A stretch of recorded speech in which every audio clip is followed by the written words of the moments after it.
Hello, and thank you for joining us today on our Critical Health Issues broadcast. My name is Kiana Devers, and I'll be introducing our topics for today.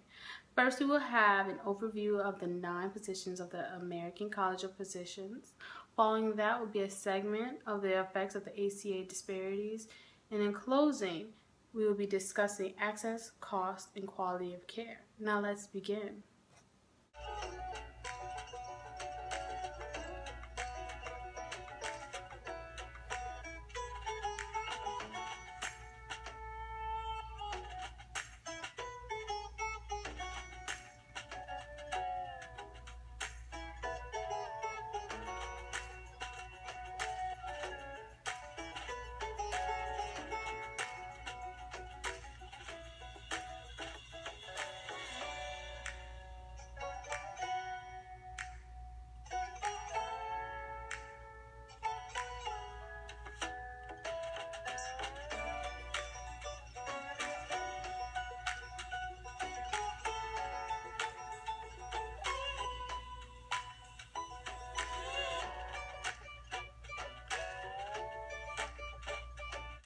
Racial and ethnic minorities tend to receive poor quality care compared with non-minorities, even when access-related factors such as insurance status and income are controlled. It should be noted that disparities in the healthcare system contribute to the overall disparities in health status that affect racial and ethnic minorities. The American College of Physicians came up with 9 positions to decrease ethnic disparities in healthcare. Position 1 states that providing all legal residents with affordable health insurance is an essential part of eliminating racial and ethnic disparities in healthcare. Position 2 states that all patients, regardless of race, ethnic origin, gender, nationality, sexual orientation, age, disability, or religion, deserve high-quality health care. Position 3 is that as our society increasingly becomes racially and ethnically diverse, physicians and other healthcare professionals need to acknowledge the cultural, informational, and linguistic needs of their patients. The 4th position states that physicians and other healthcare professionals must be sensitive to cultural diversity among patients and recognize that preconceived perceptions of minority patients may play a role in their treatment. Position 5 states that the healthcare delivery system must be reformed to ensure that patient-centered medical care is easily accessible to minorities. Position 6 is a diverse healthcare workforce that is more representative of patients it serves is crucial to promoting understanding among physicians and other healthcare professionals and patients. Position 7 states that inequities in education, housing, job security, and environmental health must be erased if health disparities are to be effectively addressed. Position 8 states that efforts must be made to reduce the effects of environmental stressors that disproportionately threaten to harm the health and well-being of these communities. Lastly, Position 9 states that more research and data collection related to racial and ethnic health disparities is needed to empower stakeholders to better understand and address the problem of disparities. The positions are based on the profession's fundamental principles of responsibility, that is, acting in patient's best interest, protecting the patient from harm, having respect for the patient and fostering informed choice, and promoting equity in healthcare. Did you know that minorities have less access to healthcare than whites? The level of uninsurance for Hispanics is 34% compared with 13% among whites. Nationally, minority women are more likely to avoid a doctor's visit due to cost. Geography, lack of access to adequate health coverage, communication, difficulties between patient and provider, cultural barriers, and provider stereotyping all play a part in racial ethnical disparities in the United States, and our panel will discuss this in further detail later in the show. Disparities occur in the quality of care received even when income, health insurance, and access to care are taken into consideration. Patients from racial and ethnic minorities mainly worse than their white equals on a range of health indicators. These indicators include life expectancy, infant mortality, incidence of chronic diseases, and insurance coverage. The Affordable Care Act includes both general and explicit provision that could narrow these gaps. The Affordable Care Act advances efforts to reduce disparities and to improve health and healthcare for reduced populations. The Affordable Care Act health coverage expansion will significantly increase coverage options for low and moderate income families and benefit reduced populations. The Affordable Care Act also includes necessities to strengthen the safety net delivery system, improve access to providers, promote greater workforce diversity, and increase cultural competence, strengthen data collection and research efforts, and implement a range of provisions and public health advantages. That wraps up.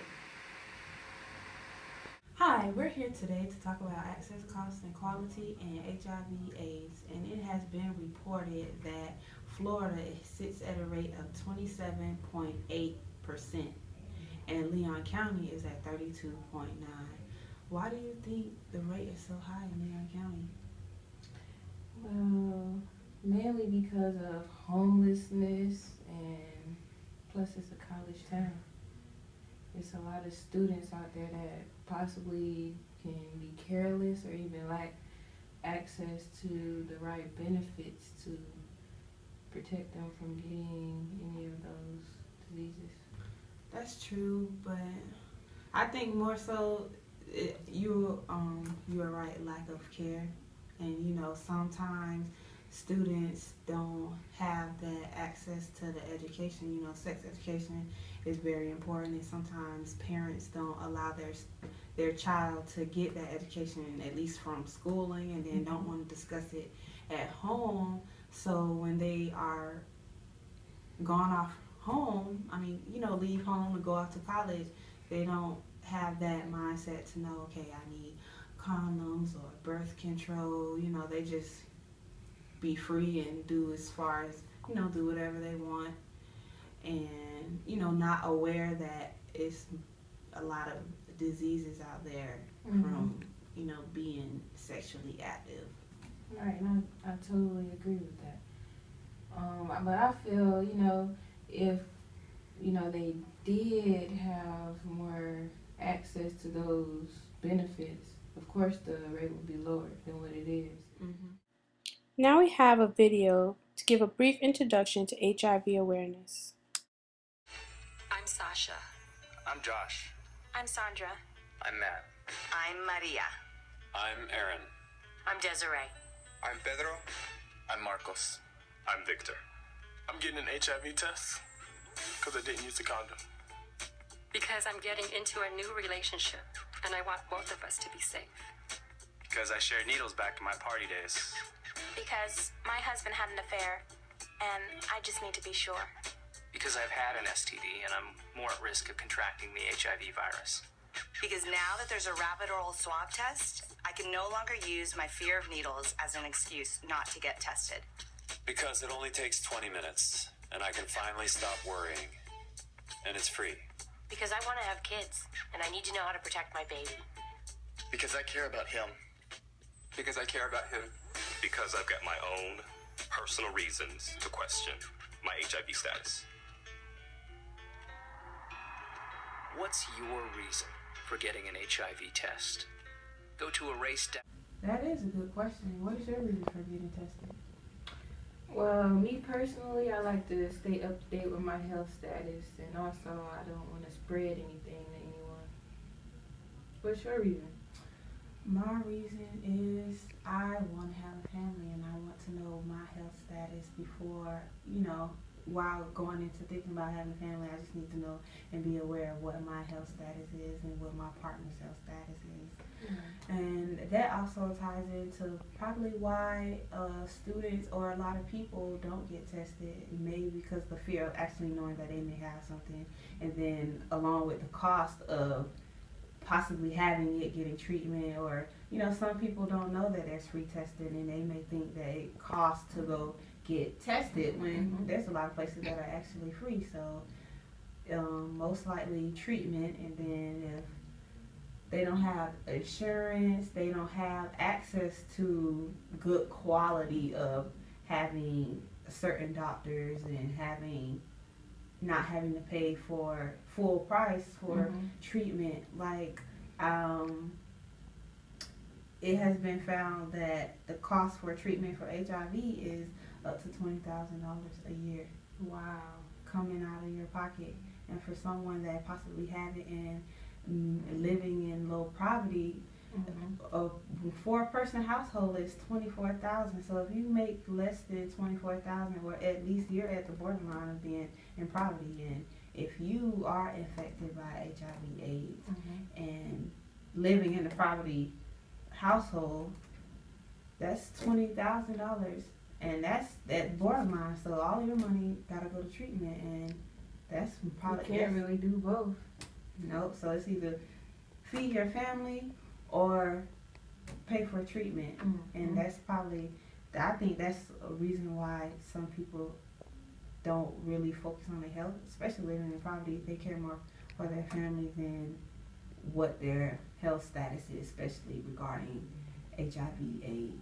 And if they have it, that's $24,000 that can come away from making sure that there's, you have food and providing for your family and kids. Right. Well, that wraps up our discussion today about access, cost, and quality, and HIV and AIDS. Make sure you get tested.